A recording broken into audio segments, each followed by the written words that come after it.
ఓం శ్రీ సాయిరామ్. కలియుగ అవతారి భగవాన్ శ్రీ శ్రీ శ్రీ సత్యసాయి బాబా వారి దివ్య చరణార విందములకు హృదయపూర్వక నమస్సుమాంజలు సమర్పిస్తూ అందరికీ సాయిరామ్. శ్రీ సత్యసాయి ఆనందదాయి సాయితో పయనం పుస్తక పఠనం తర్వాయి భాగం అండి. మా అమ్మమ్మని తీసుకుని వచ్చి స్వామి దర్శనం చేయించాలని మా అమ్మకి చాలా ఆశగా ఉండేది. కానీ ఎందుచేతనో కానీ చాలా కాలం దాకా అది జరగలేదు. ఆఖరికి ఒకసారి అమ్మమ్మని పుట్టపర్తికి తీసుకెళ్లారు. పుట్టపర్తి వెళ్ళాలంటే రైలు, బస్సుతో పాటు ఎడ్ల బండి ప్రయాణం కూడా ఆ రోజుల్లో చేయవలసి వచ్చేది. ఆ బళ్ళు చాలా ఎత్తుగా ఉండేవి.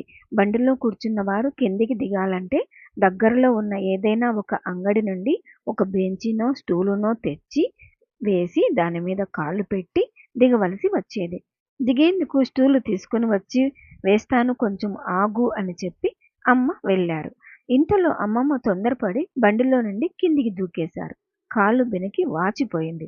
అడుగు తీసి అడుగు వేసేందుకు కూడా ఆవిడకి సాధ్యం కాకుండా పోయింది. అప్పుడు అమ్మ వచ్చి జరిగిన దానికి చాలా బాధపడి మందిరానికి దగ్గరలో ఉన్న ఒక భక్తుల ఇంటి దగ్గరకు ఎట్లో తీసుకుని వెళ్ళి ఆ ఇంటి వరండాలో అమ్మమ్మను కూర్చోబెట్టి ఆవిడ ఒక్కరే స్వామి దర్శనానికి పోయారు. దర్శనం అయ్యాక భజనలో కూర్చున్నారు. భజన ముగిశాక స్వామి దక్షిణం వైపు వరండాలో నడుస్తూ అట్లే అమ్మమ్మ కూర్చుని ఉన్న వరండా దగ్గరకు వచ్చారు. జరిగినదంతా అమ్మ స్వామికి వివరించారు. అప్పుడు స్వామి, చూశావా, ఇక్కడికి వచ్చాక కూడా నా దర్శనం కాలేదంటే ఇంకా కొద్దిగా కర్మ మిగిలిపోయిందన్నమాట. అందుచేతనే ఇట్లా అయింది అని చెప్పారు. అమ్మమ్మ దగ్గరికి వెళ్ళి ఆవిడ చేత పాదనమస్కారం చేయించుకున్నారు. విభూది సృష్టించి ఆవిడ నుదుటి పెట్టారు. వాచిన కాళ్ళ మీద కూడా వేశారు. కర్మ తీరనిదే దర్శనం కాదు అన్నారు. ఆ పట్టున అమ్మమ్మ పుట్టపర్తిలో 3 నెలలు ఉండడం సంభవించింది. పాత మందిరంలో అమ్మకి ఇచ్చిన గదిలో 2 ఉండేవారు.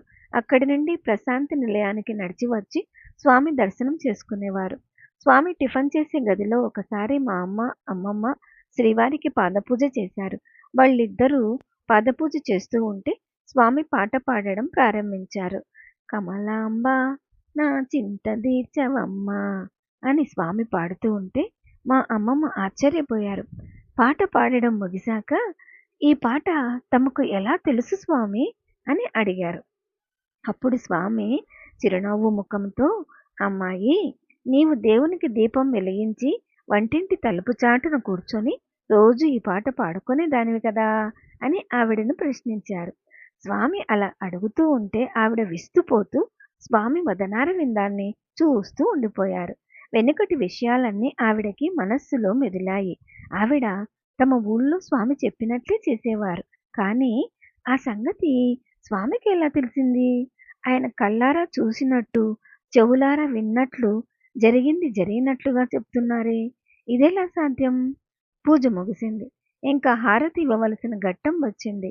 తాను భర్తహీను కనుక హారతి ఇవ్వకూడదని ఆవిడ అన్నారు. అప్పుడు స్వామి, అమ్మాయి, మీరంతా నా పిల్లలు.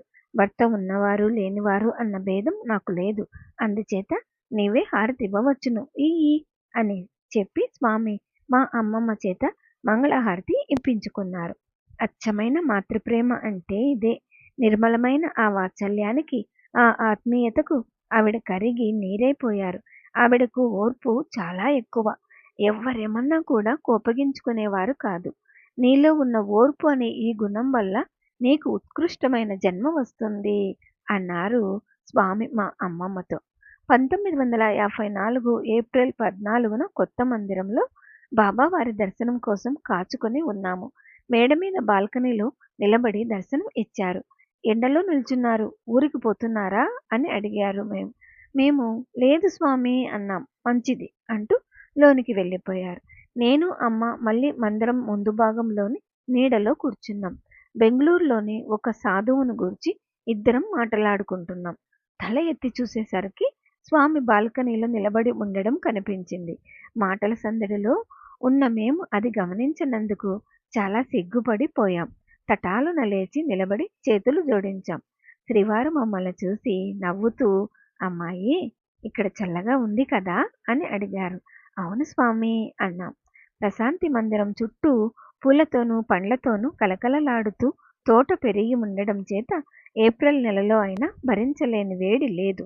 అమ్మను చూసి, నీవు ఇక మీదట ఇక్కడే ఉండిపో. నీవు రావాలనుకున్నప్పుడు నేనిక్కడ ఉండడం లేదు. నేను ఉన్నప్పుడు నీకు వచ్చేందుకు కావడం లేదు. ఇక మీద అలా కాదు. నీవు ఇక్కడే ఉండిపో. నేను వారిని చూసుకుంటాను. ధారపోసి ఇచ్చేసావు కదా! ఇంకా నీకు ఎందుకా తంట అని చెప్తూ ప్రేమపూర్ణమైన దృష్టితో నన్ను చూస్తూ ఉరికిపోతావా అని అడిగి నవ్విన నవ్వును ఎన్నటికీ మరువలేను. అప్పుడు చిన్నబిడ్డ సతీష్ని ఎత్తుకొని ఉన్నాను. ఒకసారి వేసవిలో పుట్టపర్తిలో ఉన్నాం. అప్పుడు ఒక పున్నమి రోజు సాయం సంధ్యలో అందరూ తమ ఇండ్ల నుండి అన్నమో పిండి వంటకాలో చేసి తీసుకువచ్చి ప్రశాంతి నిలయం ముందు కాచుకొని ఉండవలసిందని బాబావారు చెప్పారు. అదే ప్రకారంగా అందరం వచ్చి కాచుకొని కూర్చున్నాం. దీపాలు పెట్టే వేలైంది. మందిరానికి ముందున్న ఖాళీ స్థలం మధ్య భాగంలో స్వామి వచ్చి కూర్చున్నారు. మేమందరం శ్రీవారి చుట్టూ కూర్చున్నాం. కొందరు భక్తులు స్వామికి భక్తులందరికీ వడ్డన చేశారు. స్వచ్ఛమైన పున్నమి వెన్నెల్లో స్వామి చుక్కల్లో చంద్రునిలాగా అందరినీ ప్రేమగా మాటలాడిస్తూ హాస్యాలు చేస్తూ భోజనం చేశారు. భోజనాలు చేయడం అయిపోయాక మందిరం వరండాలోకి వచ్చి కూర్చోమని చెప్పారు. మేమందరం వచ్చి కూర్చున్నాక ఈశ గిరీశ నరేశ పరేశ మహేశ సురేశ విభూషణ భో సాంబ సదా శివ శంభో శంకర శరణం మే తవ చరణయుగం అనే శివస్తోత్రం ఒకటి మాకు నేర్పారు. మొదట స్వామి చెప్పి మా చేత చెప్పించారు. తర్వాత మేమందరం స్వామితో కలిసి పాడాం. శ్రీవారు లేచి మేడ మీదికి వెళ్ళేటప్పుడు ఎల్లప్పుడూ నీతో ఇట్లే ఉండేటట్లు అనుగ్రహించు ప్రభు అని వేడుకోండి అని చెప్పారు. ఒకరోజు సాయంకాలం ప్రశాంతి నిలయంలో మేమున్న గదికి స్వామి వచ్చారు. పాలలెక్క కోసం నేను గోడ మీద పెన్సిల్తో గీసుకున్న గీతలు చూశారు. దీనిని ఎవరు గీశారు అని అడిగారు. నేనే స్వామి అన్నాను. అలా రాయవద్దు, తుడిచేసి గోడల మీద ఏది రాయకూడదు, పుస్తకంలో గుర్తు వేసుకో అన్నారు. గోళ్ళు, వెంట్రుకలు, చెత్త, సాలెగుళ్ళు, గోడల మీద రాసిన రాతలు ఇవన్నీ దుష్టశక్తులు నిలిచే స్థలాలవుతాయని, సిగరెట్టు పొగ కూడా ఆ శక్తుల్ని ఆహ్వానిస్తుందని, పరిశుభ్రంగా ఉండే ప్రదేశాల్లో భగవంతుడుంటాడని వివరించారు. మరోసారి స్వామి సాయంకాలం 5:30 గంటల వేళ మేమున్న గదికి వచ్చారు. ఇంకా ఎండగానే ఉంది, పొద్దుపోలేదు. కన్నమ్మ, దీపం వెలిగించలేదా అని అడిగారు. స్వామి, ఇంత ఎండ ఉంది కదా, ఇప్పుడే దీపం వెలిగించాలా అని నేను అడిగాను. దక్షిణ దిక్కు నుండి అన్ని దిగి వచ్చి లోపల చేరుకున్నాక వెలిగిస్తావా? సూర్యుడుండగానే దీపం వెలిగించి పెట్టాలి అన్నారు స్వామి. ఒకసారి పాత మందిరంలో నేత్ర చికిత్సా శిబిరం ఏర్పాటు చేశారు. నేత్ర వైద్య సేవ జయప్రదంగా ముగిసింది. వైద్యులందరూ తమ సామాన్లన్నీ కట్టిపెట్టేసుకున్నారు. ఆ సమయంలో ఒక వృద్ధుడు లోపలికి వచ్చి, అయ్యా, నాకు కొంచెం పరీక్ష చేసి ఔషధం ఇప్పించండి అని అడిగాడు. ఇద్దరు వైద్యులు, ఇప్పుడు ఇంక సాధ్యం కాదు, సామాన్లన్నీ కట్టిపెట్టుకోవడం అయిపోయింది, పో అనేశారు. అప్పుడు ఆ వృద్ధుడు వెళ్ళిపోకుండా 3వ డాక్టర్ని బ్రతిమాలుకుంటున్నాడు. ఆయన జాలిపడి వృద్ధుని కళ్ళు పరీక్ష చేసి ఔషధాలు రాసి ఇచ్చాడు. ఈ మందులు వేసుకోవడంతో పాటు సాయిరాం అనే నామాన్ని కూడా చెప్పుకుంటూ ఉండు అని చెప్పి పంపించేశాడు. ఆ మరునాడు ప్రశాంతి నిలయం ఆవరణలో డాక్టర్లని, వాళ్ళ సిబ్బందిని పాద నమస్కారాల కోసం కూర్చోబెట్టారు. ఆ 3 డాక్టర్లు కూర్చుని ఉన్న చోటికి స్వామి సూటిగా వెళ్ళి, నిన్న చికిత్స కోసం వచ్చిన ఆ వృద్ధునికి ఏమి చెప్పారు అని అడిగారు. స్వామి, అప్పటికి సామాన్లన్నీ ప్యాక్ చేయడం అయిపోయింది, అందుచేత సాధ్యం కాదని చెప్పేశాం అని ఇద్దరు డాక్టర్లు చెప్పారు. 3వ ఆయన తాను పరీక్ష చేసి ఔషధం రాసి ఇచ్చినట్టు చెప్పాడు. అంతేకాదు, సాయిరాం అనే నామాన్ని కూడా చెప్పుకో అని చెప్పావు కదా అని అడిగి ప్రసన్న వదనంతో అతని చేత పాద నమస్కారం చేయించుకున్నారు. విభూది సృష్టించి అతని నుదుటను పెట్టి ఒక ఉంగరం సృష్టించి అతని వేలికి తొడిగారు. అప్పుడు స్వామి డాక్టర్లతో, ఆ వృద్ధుడు ఎవరనుకున్నారు? నేనే అన్నారు స్వామివారు. ఋషికేశ్లోని స్వామి శివానంద సరస్వతి శిష్యులైన సదానంద, చిదానందులు ఒకసారి పుట్టపర్తికి వచ్చారు. వారిలో ఒక్కరికి 3 రోజుల పాటు వంట చేసి వడ్డించే భాగ్యం మా అమ్మకు లభించింది. వారు చాలా శ్రేష్టమైన స్థాయికి చెందిన యోగి పుంగువులు. తమ పనులన్నీ వారు స్వయంగా చేసుకునేవారు. అంటే కసుపు చిమ్ముకోవడం, దీపం చిమ్ని తోమి కిరసనాయలు పోసుకోవడం మొదలైనవి కూడా. ఆ రోజుల్లో ప్రశాంతి నిలయంలో విద్యుత్ దీపాలు లేవు. అది చూసి మా అమ్మ బాధపడి, ఇలా ఎందుకు చేస్తున్నారు? మీ సేవ చేసే అవకాశాన్ని మాకు కూడా కొంచెం ఇవ్వండి అని అడిగారు. అందుకు వారు, అమ్మా, మేము ఎవరి చేత పని చేయించుకుంటామో వారు మా పని చేసేటప్పుడు ఎంత ఊపిరి విడుస్తారో అంత మా జపఫలాన్ని వారికి మేము ఇచ్చివేయవలసి ఉంటుంది. కోటీశ్వరుడు 100 రూపాయలు ఖర్చు చేసేందుకు వేచుంచనక్కరలేదు, కానీ 100 రూపాయలు మాత్రమే ఉన్నవాడు 5 రూపాయలు ఖర్చు చేసేందుకు కూడా యోచించవలసి ఉంటుంది. తపస్సు అనే ధనాన్ని కూడబెట్టుకుంటున్నప్పుడే అలా ఖర్చు చేస్తూ పోకూడదు అన్నారు. ఎవరి చేత పాద నమస్కారం చేయించుకోవడానికైనా వారు భయపడేవారు. ఎందుకంటే ఏమి సాధన చేయని వారు ఇంతటి యోగుల పాదస్పర్శ చేస్తే వీరి తపస్సంతా వారికి చేరిపోతుంది. ఏమీ చేయని వేషధారులకు జపతపాదులు చేసే భక్తులు పాద నమస్కారం చేస్తే వీరి పుణ్యమంతా వారికి చేరిపోతుంది అన్నారు. అందుచేతనే కాబోలు అందరి కాళ్ళ మీద పోయి పడకూడదని స్వామి హెచ్చరిస్తూ ఉంటారు అనుకున్నారు అమ్మ. మీరు ఎల్లప్పుడూ జపధ్యానాలలోనే మునిగి ఉంటారా? అలా ధ్యానంలో మనస్సు నిలుస్తుందా అని వారిని అమ్మ అడిగారు.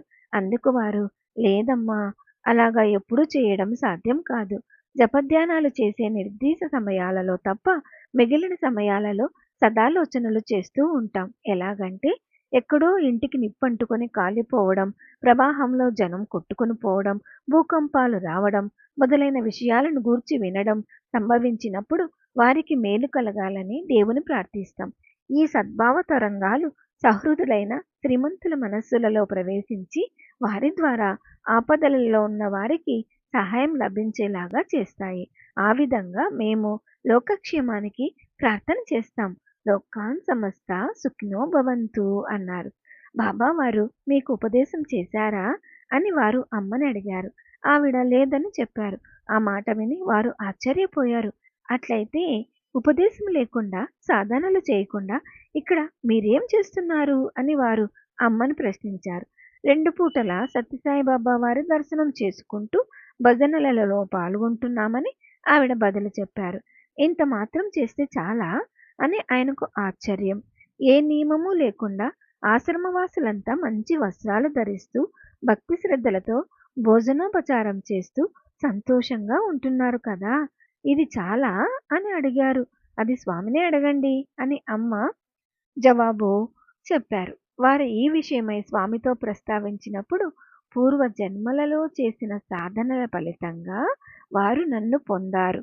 అందుచేత ఇప్పుడు నా సన్నిధిలో సుఖ సంతోషాలతో ఉన్నారు అని వారికి స్వామి సమాధానం చెప్పారట.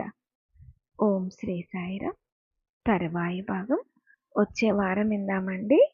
జై బోలో భగవాన్ శ్రీ సత్య సాయి బాబాజీకి జై. సమస్త లోకాః సుఖినో భవంతు. ఓం శాంతి శాంతి శాంతి. అందరికీ సాయిరాం.